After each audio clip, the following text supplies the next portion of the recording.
ಹಾಗಾಗಿ ಹೆಚ್ಚು ಸಮಯ ಮಾತಾಡುವುದಿಲ್ಲ.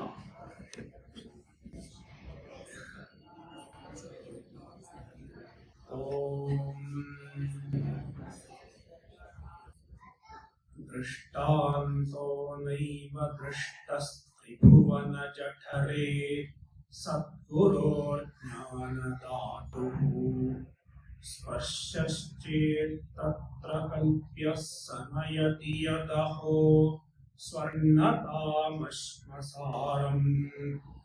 ನ ಸ್ಪರ್ಶತ್ವಂ ತಥಾಪಿ ಶ್ರಿತಚರಣಯುಗೆ ಸದ್ಗುರು ಸ್ವೀಯ ಶಿಷ್ಯೇ ಸ್ವೀಯಂ ಸಾಮ್ಯಂ ವಿಧತ್ತೆ ಭವತಿ ನಿರುಪಮಸ್ತೇನ ಚಾಲೌಕಿಕೋಪಿ.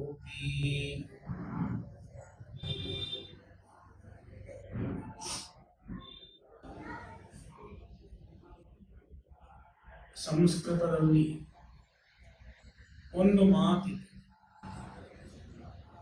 ವಿದ್ಯಾಧನಂ ಸರ್ವಧನ ಪ್ರಧಾನಂ. ಎಲ್ಲಾ ರೀತಿಯ ಧನಗಳನ್ನು ಅಂದ್ರೆ ಎಲ್ಲಾ ರೀತಿಯ ಸಂಪತ್ತಿನವು ಅತ್ಯಂತ ಶ್ರೇಷ್ಠವಾದಂತಹ ಸಂಪತ್ತು ಅಂದ್ರೆ ಅದು ವಿದ್ಯೆ, ಜ್ಞಾನ ಎನ್ನುವುದು. There is a statement in Sanskrit, ವಿದ್ಯಾಧನಂ ಸರ್ವಧನ ಪ್ರಧಾನ. Knowledge is the greatest wealth. Why it is the greatest wealth? It is also described, na choraharyam. Knowledge cannot be stolen. ಕಳ್ಳರು ವಿದ್ಯೆಯನ್ನು ಕದೀಲಿಕ್ಕೆ ಸಾಧ್ಯ, ಕಳ್ಳತನ ಮಾಡಲಿಕ್ಕೆ ಸಾಧ್ಯ. ದುಡ್ಡಿದ್ರೆ, ಒಡವೆ ಇದ್ರೆ, ಆಭರಣಗಳಿದ್ರೆ ಅದನ್ನು ಕಳ್ಳರು ತಗೊಂಡು ಹೋಗ್ತಾರೆ, ಆದ್ರೆ ದುಡ್ಡು ಹಾಕಲ್ಲ. ನಚ ರಾಜಹಾರ್ಯಂ, ಇದನ್ನು ರಾಜರಿಗೂ ತಗೊಂಡು ಹೋಗ್ಲಿಕ್ಕೆ ಸಾಧ್ಯ ಇಲ್ಲ. ವಿದ್ಯೆಯ ಮೇಲೆ ಟ್ಯಾಕ್ಸ್ ಇಲ್ಲ, ತೆರಿಗೆ ಇಲ್ಲ. There is no tax on knowledge. There is tax on your property. Property tax ಅಂತ ಇದೆ, ಇನ್ಕಮ್ ಟ್ಯಾಕ್ಸ್ ಅಂತ ಇದೆ. There is no knowledge tax. ವಿದ್ಯೆಯ ಟ್ಯಾಕ್ಸ್ ಇಲ್ಲ. ಅಷ್ಟೇ ಅಲ್ಲ, ಒಂದು ಕಡೆಯಿಂದ ಇನ್ನೊಂದು ಕಡೆಗೆ ಹೋಗ್ತಾ ಇದ್ರೆ ಟೋಲ್ ಕೊಡಬೇಕಾಗುತ್ತೆ. ದೊಡ್ಡ ಗಾಡಿ ಆದ್ರೆ ಟೋಲ್ ಹೆಚ್ಚಿರುತ್ತೆ. ವಿದ್ಯೆಗೆ ಟೋಲ್ ಇದೆಯಾ? ಇಲ್ಲ. ನ ಭ್ರಾತೃಭಾಜ್ಯಂ, ನಮ್ಮ ಸಹೋದರರೊಂದಿಗೆ ಇದರ ಪಾಲು ಕೊಡ್ಲಿಕ್ಕೆ ಸಾಧ್ಯ ಇಲ್ಲ, ಪಾಲು ಮಾಡಲಿಕ್ಕೆ ಸಾಧ್ಯ ಇಲ್ಲ. You cannot share it in the sense the property can be divided, but knowledge cannot be divided. This much of knowledge is mine, that much belongs to my brother. The brothers cannot ask for a share in your knowledge. Nacha bharakari, and it is not very heavy also.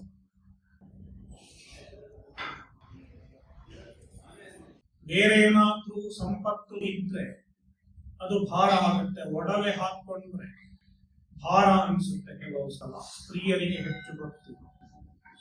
ಆದ್ರೆ ವಿದ್ಯೆ ಎನ್ನುವಂಥದ್ದು ಭಾರ ಅಂತ ಅನಿಸ್ತದೆ. ಅದು ಅತ್ಯಂತ ಹಗುರವಾದ ಒಂದು ಸಂಪತ್ತು ಅಂದ್ರೆ ವಿದ್ಯೆ. ಹಗುರ ಅಂದ್ರೆ ಹೊತ್ಕೊಳ್ಳಿಕ್ಕೆ ಹಗುರ. It is the lightest. It doesn't feel like a burden. Anything else can feel like a burden. If somebody wears ornament, it is a burden. But the knowledge is not heavy. to carry. Wherever you go, it comes with you. Therefore, knowledge is the greatest wealth. And one who gives the knowledge is called a guru. Among the knowledge also, the greatest knowledge is the Adhyatma Vidya. ಜ್ಞಾನವನ್ನು ಕೊಡುವವನಿಗೆ ಗುರು ಅಂತ ಹೇಳ್ತಾರೆ. ಆ ಜ್ಞಾನದಲ್ಲೂ ಅತ್ಯಂತ ಶ್ರೇಷ್ಠವಾದ ಜ್ಞಾನ ಅಂದ್ರೆ ಅಧ್ಯಾತ್ಮ ವಿದ್ಯೆ, ಅಧ್ಯಾತ್ಮ ಜ್ಞಾನ. ಯಾಕೆಂದ್ರೆ ಅಧ್ಯಾತ್ಮ ವಿದ್ಯೆ ಎನ್ನುವಂಥದ್ದೇ ಜೀವನವನ್ನು ಸಾರ್ಥಕವನ್ನಾಗಿಸುವಂಥದ್ದು. ಬರೇ ಲೌಕಿಕ ವಿದ್ಯೆಯಿಂದ ಜೀವನ ಸಾರ್ಥಕವಾಗುವುದಿಲ್ಲ. ಯಾಕೆಂದ್ರೆ ಲೌಕಿಕ ವಿದ್ಯೆ ಎನ್ನುವಂಥದ್ದು ನಮ್ಮ ಈ ಜೀವನಕ್ಕೆ ಮಾತ್ರ ಸೀಮಿತವಾಗಿದೆ. ಈ ಒಂದು ಜೀವನ, ಈ ಒಂದು ಜನ್ಮ, ಇದನ್ನು ಚೆನ್ನಾಗಿಟ್ಕೊಳ್ಳಿಕ್ಕೆ ಮಾತ್ರ ಲೌಕಿಕ ವಿದ್ಯೆ ಉಪಯುಕ್ತವಾಗ್ತದೆ. ಆದ್ರೆ ಈ ಒಂದು ಜೀವನಕ್ಕಿಂತ ಹೆಚ್ಚಿನ ಒಂದು ಅಸ್ತಿತ್ವ ಇದೆ, ಹೆಚ್ಚಿನ ಒಂದು ಸತ್ಯ ಇದೆ. ಆ ಸತ್ಯವನ್ನು ತಿಳಿಯಬೇಕಾದ್ರೆ ನಾವು ಅಧ್ಯಾತ್ಮ ವಿದ್ಯೆಯನ್ನು ಪಡೆಯಬೇಕಾಗ್ತದೆ.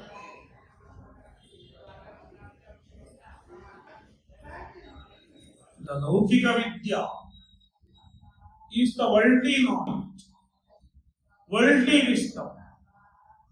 The worldly wisdom does not make our life meaningful. We need the worldly knowledge to conduct our life, to earn money, etc. But the worldly knowledge alone does not make the life meaningful. What really makes the life meaningful is the Adhyatma Vidya, the knowledge of the ultimate reality. Therefore, the one who imparts the knowledge of the Adhyatma Vidya is the greatest guru, the greatest teacher. ಗುರುಗಳಲ್ಲೇ ಅತ್ಯಂತ ಶ್ರೇಷ್ಠವಾದ ಗುರು ಅಂದ್ರೆ ಅಧ್ಯಾತ್ಮ ವಿದ್ಯೆಯನ್ನು ಉಪದೇಶಿಸುವುದು. ಯಾಕೆಂದ್ರೆ ವಿದ್ಯೆಯಲ್ಲಿ ಅತ್ಯಂತ ಶ್ರೇಷ್ಠವಾದ ವಿದ್ಯೆ ಅಂದ್ರೆ ಅಧ್ಯಾತ್ಮ ವಿದ್ಯೆ. ಹಾಗಾಗಿ ಗುರು ಪೂರ್ಣಿಮೆಯ ಈ ದಿನ ನಾವು ಪ್ರಮುಖವಾಗಿ ನಮ್ಮ ಅಧ್ಯಾತ್ಮ ಗುರುಗಳನ್ನು ಪೂಜಿಸ್ತೇವೆ. ಯಾರು ನಮಗೆ ಅಧ್ಯಾತ್ಮ ವಿದ್ಯೆಯನ್ನು ಉಪದೇಶಿಸಿದ್ದಾರೋ ಅಂತಹ ಗುರುಗಳನ್ನು ಮುಖ್ಯವಾಗಿ ಪೂಜಿಸ್ತೇವೆ.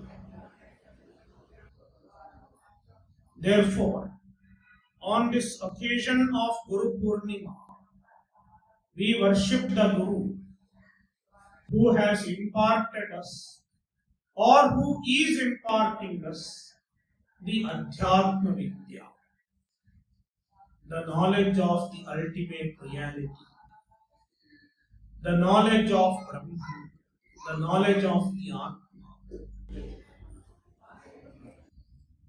And the Guru is not just one human being, because there is a Guru Parampara. Parampara is an unbroken lineage of the Gurus. Parampare andre ಏನು? ಪರಂಪರೆ ಅಂದ್ರೆ ಒಂದು ಸಾಲು ಅಂತ, ಸಾಲು ಅಥವಾ ಒಂದು ಸರಪಳಿ, ಅದನ್ನೇ ಪರಂಪರೆ ಅಂತ ಹೇಳ್ತೀವಿ.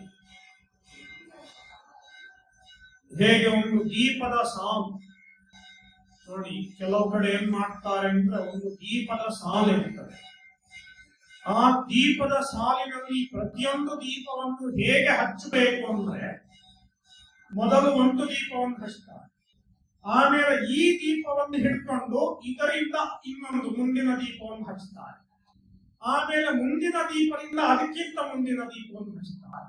ಈ ರೀತಿ ಒಂದರಿಂದ ಇನ್ನೊಂದು ದೀಪಕ್ಕೆ ಆ ಜ್ಯೋತಿಯನ್ನು, ಆ ಅಗ್ನಿಯನ್ನು, ಆ ಬೆಂಕಿಯನ್ನು ಹಚ್ತಾ ಹೋಗ್ತಾರೆ.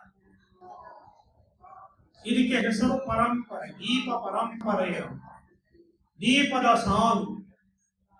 ಹಾಗೆ ನಮ್ಮಲ್ಲಿ ಗುರು ಪರಂಪರೆ. ಈ ಗುರು ಪರಂಪರೆ ಅಂದ್ರೆ ಒಬ್ಬ ಗುರುವಿನಿಂದ ಇನ್ನೊಬ್ಬ ಗುರು ಜ್ಞಾನವನ್ನು ಪಡೀತಾನೆ, ಅವನಿಂದ ಅವನ ಮುಂದಿನ ಗುರು ಜ್ಞಾನ ಪಡೀತಾನೆ. ಈ ರೀತಿ ಗುರು ಪರಂಪರೆ. ಈ ಗುರು ಪರಂಪರೆ ಎಲ್ಲಿಂದ ಆರಂಭ ಆಯಿತು ಅಂದ್ರೆ ಸಾಕ್ಷಾತ್ ಪರಮಾತ್ಮನಿಂದ ಆರಂಭವಾಯಿತು. ಅದನ್ನೇ ನಾವು ಹೇಳ್ತೀವಿ ಸದಾಶಿವ ಸಮಾರಂಭಾಂ ಶಂಕರಾಚಾರ್ಯ ಮಧ್ಯಮಾಂ.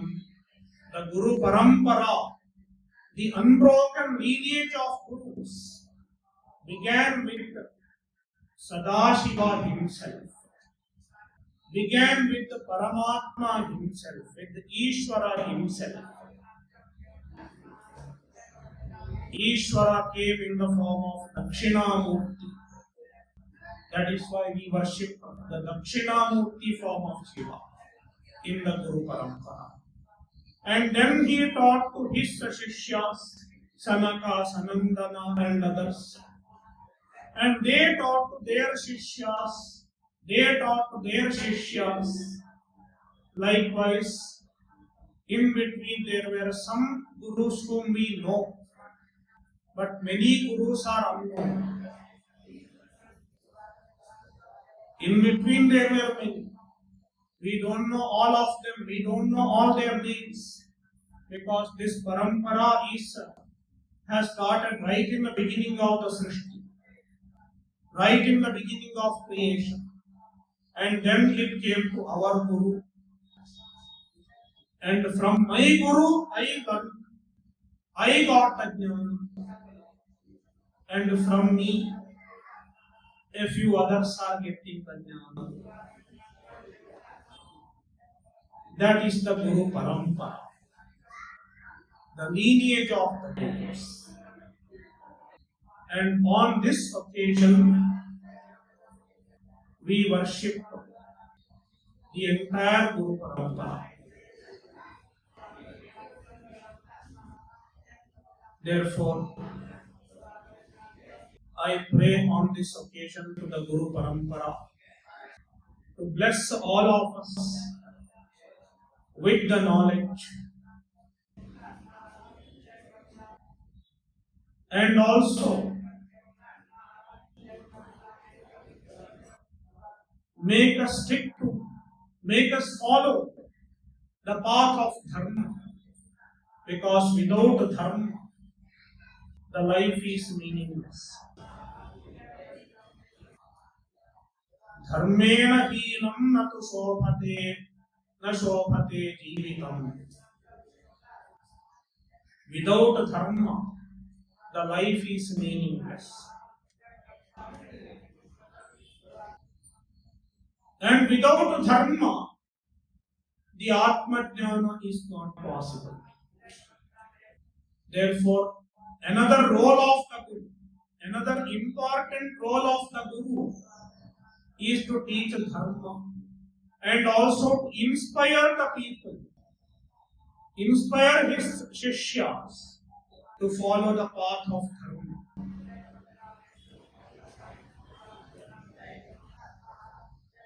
ಈ ದಿನ ನಮ್ಮೆಲ್ಲರನ್ನು ಧರ್ಮದ ಮಾರ್ಗದಲ್ಲಿ ನಡೆಯುವಂತೆ ಯಾವಾಗಲೂ ಪ್ರೇರಿಸ್ತಾ ಇರಲಿ, ಸದಾ ಪ್ರೇರಿಸ್ತಾ ಇರಲಿ. ಹಾಗೂ ಎಲ್ಲರಿಗೂ ಜ್ಞಾನ, ವೈರಾಗ್ಯ, ಭಕ್ತಿ ಹಾಗೂ ಪರಮ ಪುರುಷಾರ್ಥವನ್ನು ಕರುಣಿಸಲಿ ಎಂದು ಗುರು ಪರಂಪರೆಯಲ್ಲಿ ಪ್ರಾರ್ಥಿಸ್ತಾ ಈ ಒಂದು ಸಂಕ್ಷಿಪ್ತ ಆಶೀರ್ವಚನವನ್ನು ಮುಕ್ತಾಯಗೊಳಿಸ್ತೀನಿ. I conclude my talk with this prayer. ಎಲ್ಲರಿಗೂ ಒಳಿತಾಗಲಿ, ಎಲ್ಲರಿಗೂ ಶುಭವಾಗಲಿ, ಎಲ್ಲರಿಗೂ ಗುರು ಪರಂಪರೆಯ ಅನುಗ್ರಹವಾಗಲಿ ಎಂದು ಪ್ರಾರ್ಥಿಸ್ತಾ ಈ ಸಂಕ್ಷಿಪ್ತ ಪ್ರವಚನವನ್ನು ಮುಗಿಸ್ತೀನಿ. ಸ್ವಲ್ಪ ವಿಳಂಬ ಆಯ್ತು ಇವತ್ತು. ಇನ್ನು ಎಲ್ಲರೂ ಪ್ರಸಾದವನ್ನು ಸ್ವೀಕರಿಸಬಹುದು. ಓಂ ತತ್ಸತ್. ಓಂ ಪೂರ್ಣಮದಃ ಪೂರ್ಣಮಿದಂ ಪೂರ್ಣಾತ್ ಪೂರ್ಣಮುದಚ್ಯತೆ ಪೂರ್ಣಸ್ಯ ಪೂರ್ಣಮಾದಾಯ ಪೂರ್ಣಮೇವಾವಶಿಷ್ಯತೆ. ಓಂ ಶಾಂತಿ ಶಾಂತಿ ಶಾಂತಿ. ಹರಿ ಓಂ ಶ್ರೀ ಗುರುಭ್ಯೋ ನಮಃ. ಹರಿ ಓಂ.